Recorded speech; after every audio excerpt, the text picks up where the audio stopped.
So start करते हैं जी, बिस्मिल्लाहिर्रहमानिर्रहीम।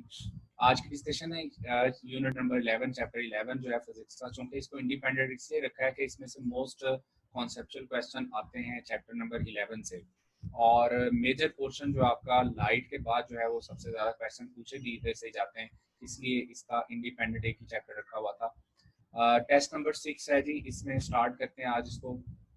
Question number 1, R M S value जो है speed of molecule of gas at 100 degree Celsius is V, temperature at which R M S value will be square root 3 times of the original value. हमें formula use करना है, क्योंकि हमें पता है V R M S directly proportional to square root of temperature होती है। याद रखें ना, टेम्परेचर हमेशा केल्विन में लेना आपने। तो V2 over V1 is equal to square root T2 over T1, यानी कि T final temperature, T not original temperature.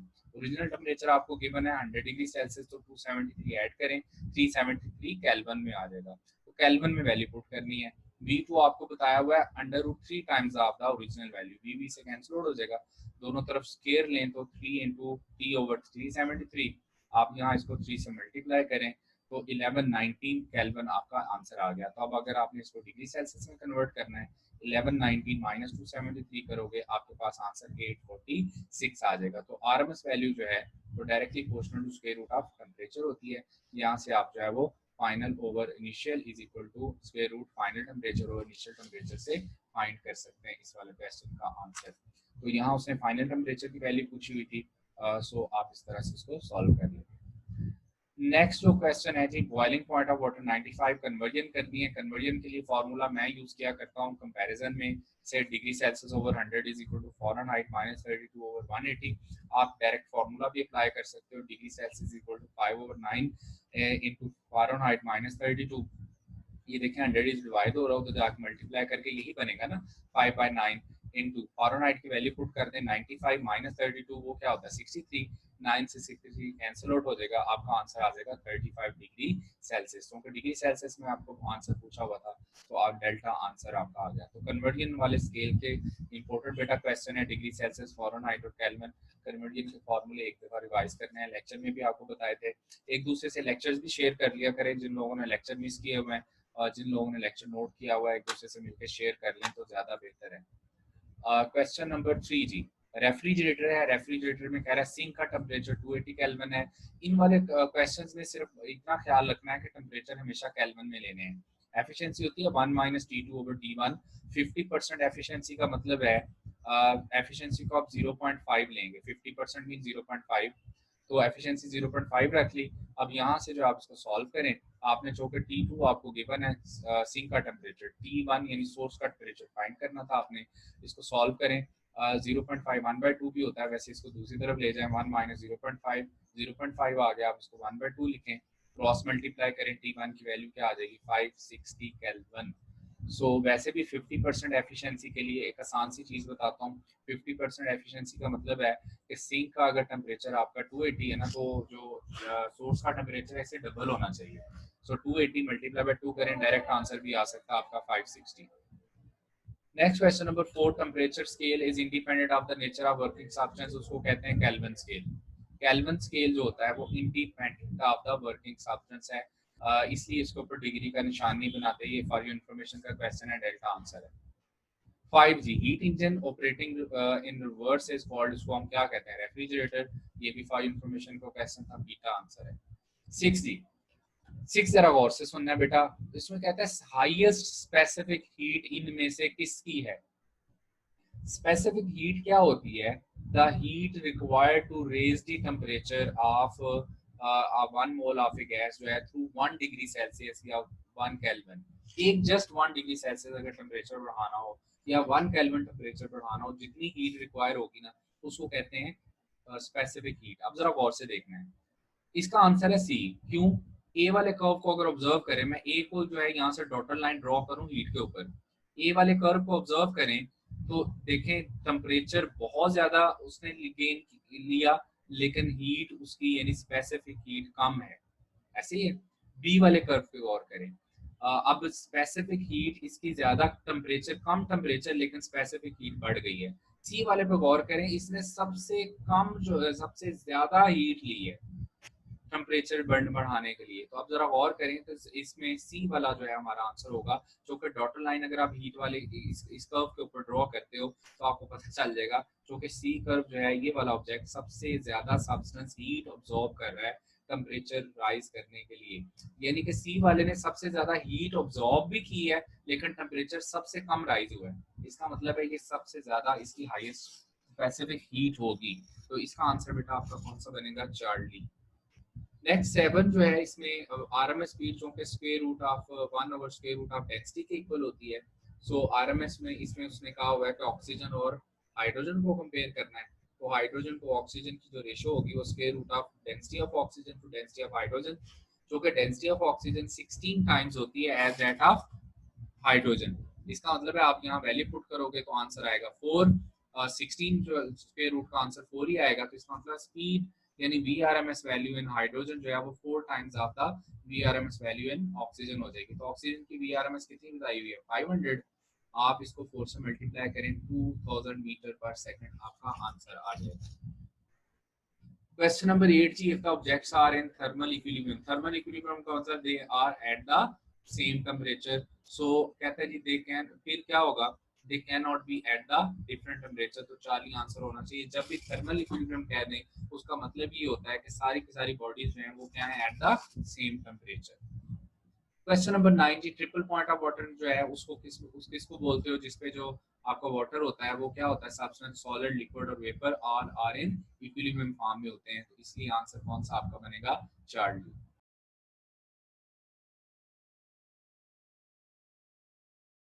Question number 10 जो है इसमें Fahrenheit and Kelvin scales are agree numerically equal to. अब केल्विन और फॉरेनहाइट का formula होता है Kelvin -273/100 is equal to Fahrenheit -32/180। अगर इन दोनों को कंपेयर करें, ये कंपैरिजन के फॉर्मूले थे, ये आपको लेक्चर में बताए थे। तो अब देखो, चूंकि उसने कहा न्यूमेरिकली एग्री, एग्री का मतलब है केल्विन की जगह भी टेम्परेचर लिख देते हैं, फॉरेनहाइट की जगह भी हम टी लिख देते हैं। यानी कि किस टेम्परेचर पर जाके दोनों की रीडिंग सेम हो जाएगी। जैसे इस तरह का क्वेश्चन होता था आपकी केमिस्ट्री में भी थे, आपने पढ़ा था at what temperature degree Celsius and Fahrenheit will give the same reading. उसका आंसर आता होता था -40। सो इसमें आंसर आपका जो है इसको सॉल्व करेंगे तो आंसर आएगा 554। सो 554 पर जाकर ये दोनों रीडिंग्स जो है फॉरेनहाइट की और केल्विन की सेम हो जाती हैं। तो आपने कंपैरिजन वाला ये फार्मूला अप्लाई करना है। केल्विन -270 और इसमें 100 नंबर ऑफ डिवीजन होते हैं, इसमें फॉरेनहाइट -32 से स्टार्ट होता है और 180 डिवीजन होते हैं। तो ये कंपैरिजन से आप इसको सॉल्व कर सकते हैं। केल्विन की जगह भी टी पुट कर देना है, फॉरेनहाइट की जगह भी टी पुट कर देना है, बाकी आपका क्वेश्चन वैसे ही सॉल्व हो जाएगा। इसको क्रॉस मल्टीप्लाई करें, 9 इधर आके मल्टीप्लाई हो जाएगा, 5 इसके अंदर मल्टीप्लाई हो जाएगा, सॉल्व करेंगे you will get the answer 554। तो हिस्ट्री में पढ़ा होगा कि 0 से लेकर 6 डिग्री सेल्सियस तक जो है अगर हम वाटर को स्लाइटली हीट अप करें 4 डिग्री सेल्सियस तक, तो क्या होता है कि उसका जो वॉल्यूम है वो कहता है डिक्रीज होता है, वॉल्यूम स्लाइटली डिक्रीज होता है when heated to 6 degree Celsius. Sorry, ये जो है ना 4, हाँ ठीक है, 4 से लेकर 6 डिग्री सेल्सियस तक उसका वॉल्यूम स्लाइटली डिक्रीज होता है। सो आपने ये केमिस्ट्री में भी पढ़ा होगा पॉइंट, इसका आंसर क्या है? डेल्टा। 12 जो है जी, एडियाबैटिक प्रोसेस कौन सा होता है जिसमें हम कहते हैं no heat enters or leave the system. तो इसमें आंसर आपका डेल्टा बनेगा। The work done by the environment on the system equal to क्या होता है? Change in its internal energy. मैंने एडियाबैटिक प्रोसेस डिटेल में भी डिस्कस कर दिया है। देखिए, no heat enters or leave the system हम कह रहे हैं तो Q0 होता है। तो फर्स्ट लॉ ऑफ थर्मोडायनामिक्स के अकॉर्डिंग अगर मैं Q0 पुट कर दूंगा तो वर्क डन किसके इक्वल आएगा? डेल्टा यू के। माइनस का मतलब है work done on the system, यानी एडियाबैटिक कंप्रेशन। यहाँ वो एडियाबैटिक कंप्रेशन की बात कर रहा है कि work done by the environment का मतलब है work done on the system जो है आपका वह एनवायरनमेंट में वर्क डन किया आपके सिस्टम के ऊपर। So work done on the system जो है इज इक्वल टू क्या होता है? Change in its internal energy. 13 जी, during a slow adiabatic expansion of gas no energy are added. Adiabatic होता ही वो प्रोसेस है जिसमें नो हीट एंड एंटर और लीव द सिस्टम। इसलिए आंसर आप इसका क्या दोगे? चार्ली आंसर देंगे। 14 वाला बेटा बहुत इंपॉर्टेंट क्वेश्चन है। इसमें दो कर्व हमें याद करने हैं, एक कंप्रेशन के लिए एक एक्सपेंशन के लिए। ये उसने कंप्रेशन के लिए पूछा है कि अगर एक गैस को कंप्रेस करें, कंप्रेशन का मतलब है आपके कर्व इस तरह के बनेंगे। आइसोबैरिक प्रोसेस वो होता है जिसमें प्रेशर कांस्टेंट रहे। एडियाबैटिक वो प्रोसेस होता है जिसमें no heat enters or leave the system. Isothermal वो प्रोसेस होता है जिसमें टेम्परेचर कांस्टेंट रहे।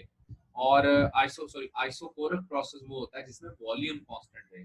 तो ये अब आपको प्रोसेसेस चारों पता होने चाहिए। वर्क डन हम फाइंड करते हैं एरिया अंडर द कर्व से। अगर कंप्रेशन में देखें तो एरिया अंडर द कर्व सबसे कम किस में बन रहा है, आइसोबैरिक प्रोसेस में, उसके बाद आइसोथर्मल प्रोसेस, उसके बाद एडियाबैटिक प्रोसेस में। इसका मतलब है अगर हम कंप्रेशन की बात करें तो सबसे ज्यादा वर्क डन किस में होता है, एडियाबैटिक प्रोसेस में। सेकंड में कौन सा आता है, आइसोथर्मल प्रोसेस। थर्ड में कौन सा आता है, आइसोबैरिक प्रोसेस। तो इसका आंसर जो है वो डेल्टा बनेगा कंप्रेशन के लिए। आइसोकोरिक वो होता है जिसमें वॉल्यूम कांस्टेंट रहता है। तो याद ये रखना है कि जिसका वॉल्यूम ही कांस्टेंट है तो चेंज इन वॉल्यूम क्या होगा, जीरो। उसका वर्क डन जो है W is equal to P delta भी होता है ना, इसका मतलब उसका वर्क डन हमेशा जीरो होगा। सो आइसोकोरिक प्रोसेस वो प्रोसेस है जिसमें वर्क डन हमेशा जीरो होता है। सो इसमें जो है आपका, आप एक्सपेंशन के लिए डिस्कस कर लेते हैं। एक्सपेंशन के लिए यही कर्व इसका रिवर्स बनेगा। तो इसमें आइसोकोरिक में तो वर्क डन जीरो ही रहेगा, लेकिन इस वाले केस में आइसोबैरिक का एरिया अंडर द कर्व सबसे ज्यादा बनेगा, आइसोथर्मल का उससे कम बनेगा और एडियाबैटिक का सबसे कम बनेगा। तो अगर यहाँ एक्सपेंशन वाला क्वेश्चन होता फिर हम कहते हैं सबसे ज्यादा वर्क डन आइसोबैरिक में होगा, उससे ज्यादा जो है वो आइसोथर्मल, और थर्ड पे कौन सा आता है, एडियाबैटिक। तो ये दोनों बेटा कर्व अच्छे से जो है ना आपने रिवाइज कर लेने हैं, कंप्रेशन के लिए भी और एक्सपेंशन के लिए भी। तो इसमें आंसर आपका इसके अकॉर्डिंग डेल्टा बनेगा। 15 जी, according to the kinetic energy theory जो है, प्रेशर ऑफ गैस जो है, इसमें change in momentum of the molecule strike the wall. Pressure असल में क्या होता है, rate of change of momentum जो है। सो आपने पढ़ा होगा कि जो आपके पास फोर्स होती थी वो rate of change of momentum के इक्वल होती है।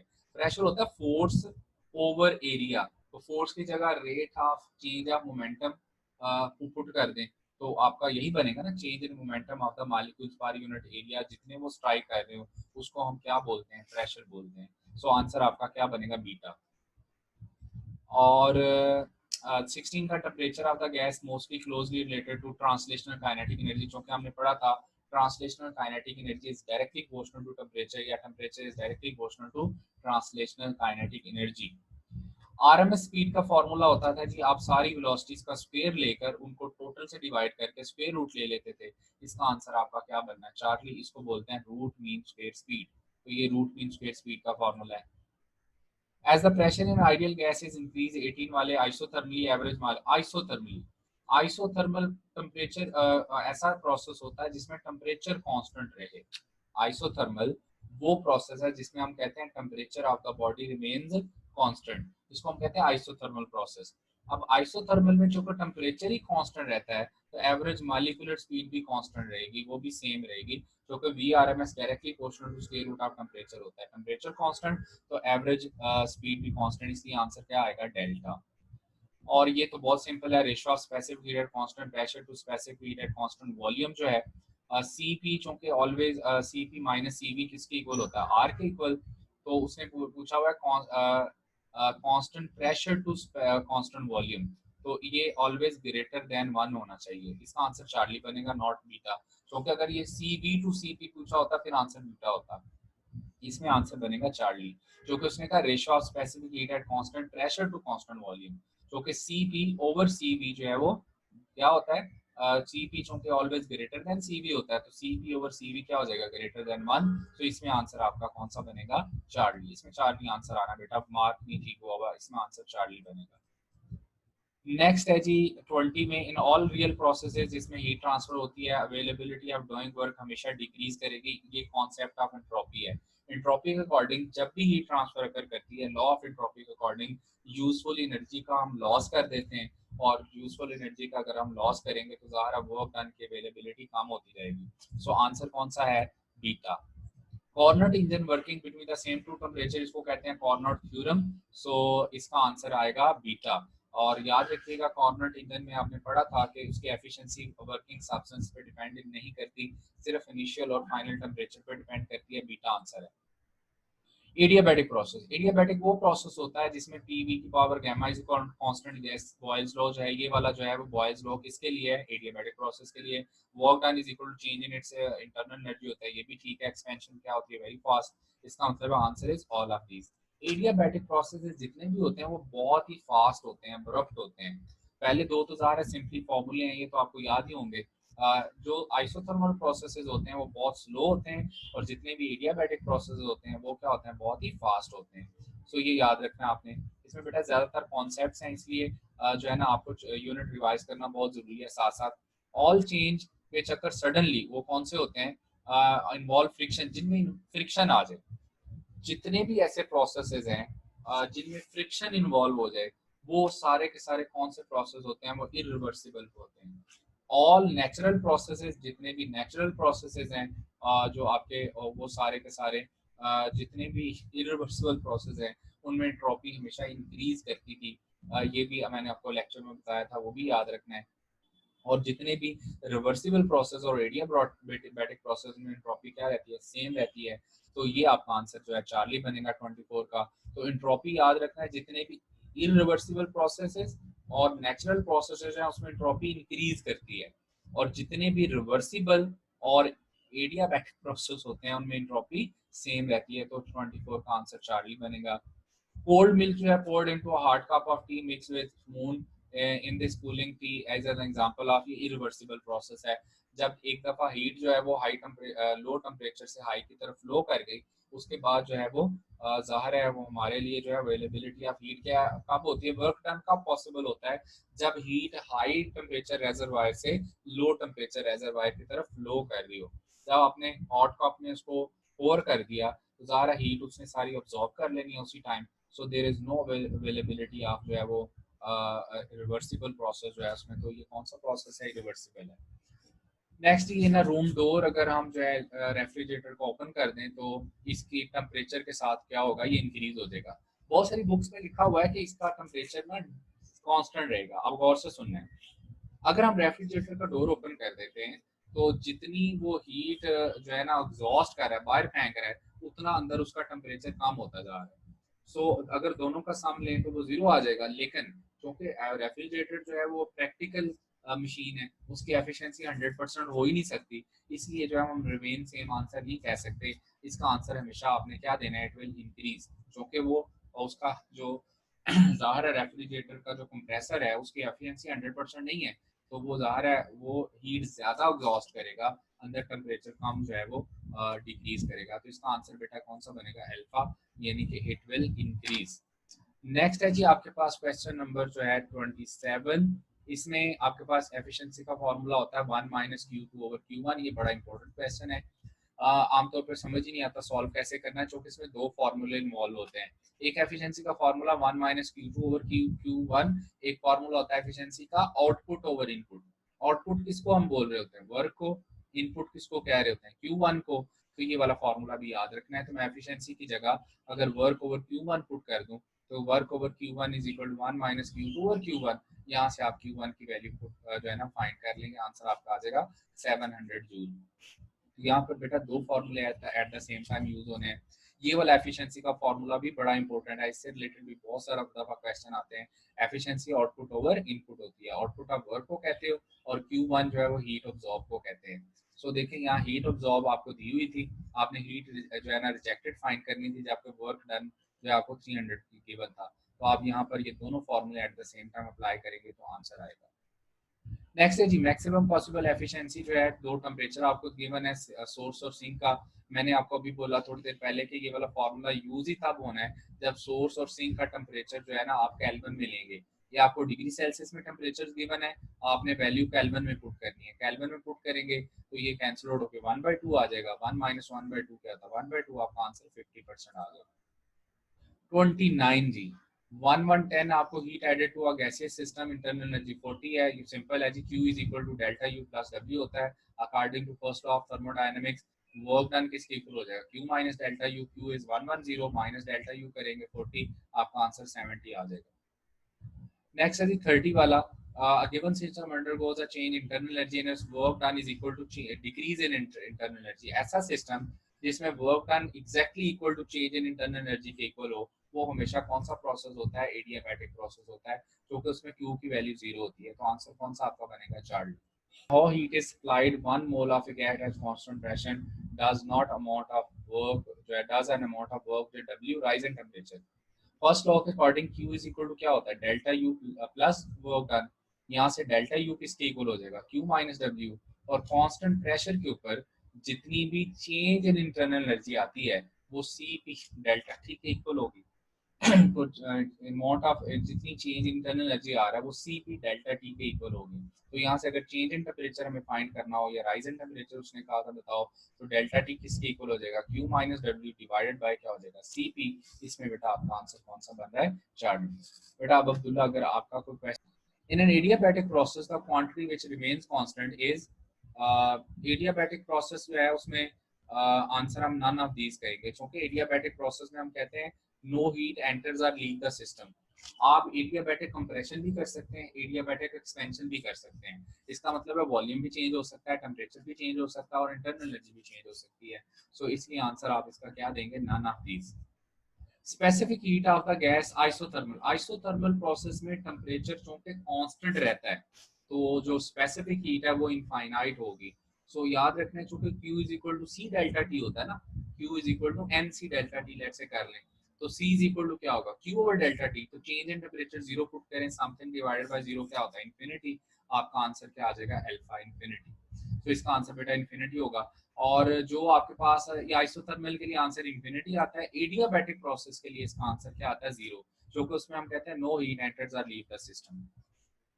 First operation involve in corner cycle कौन सा होता है, आइसोथर्मल एक्सपेंशन। ये सिंपल है, आपने उसका कर्व रिवाइज करना है। नेक्स्ट क्वेश्चन 35 भी सिंपल है बेटा, लेकिन इसमें दो फॉर्मूले at the same time use होने हैं। एक एफिशिएंसी का फॉर्मूला है 1 माइनस T2 ओवर T1, दूसरा है 1 माइनस Q2 ओवर Q1।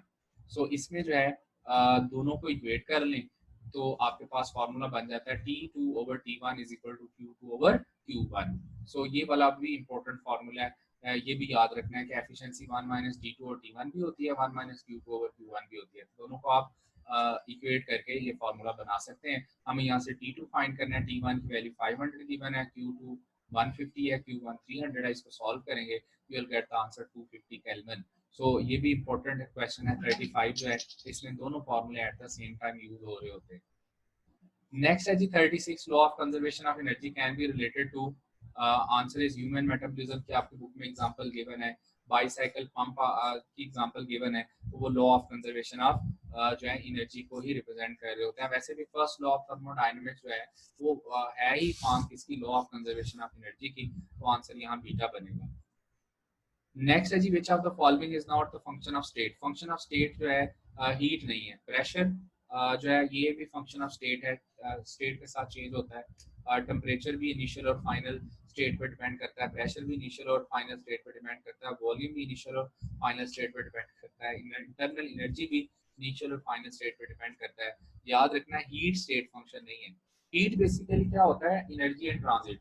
जब अगर हीट हाई से लो टेम्परेचर की तरफ, सॉरी एक हाई टेम्परेचर बॉडी है, एक लो टेम्परेचर बॉडी है, तो जब एनर्जी ने फ्लो करना है ना, हमेशा हीट की फॉर्म में करना है, तो वो स्टेट फंक्शन नहीं है। नेक्स्ट है जी आपका द फॉलोइंग एक्सप्रेशन रिप्रेजेंट्स, ज़ाहिर है work done on a body is equal to change in internal energy है, ये एडियाबैटिक को शो कर रहा होगा। और चूंकि वर्क के साथ माइनस है तो जब माइनस वर्क डन होता है तो इसका मतलब है work done on the system है। Work done on the system जो है, work done on the system को नेगेटिव लेते हैं, work done by the system को पॉजिटिव लेते हैं फिजिक्स में। केमिस्ट्री में इसका रिवर्स होता है। ठीक हो गया जी।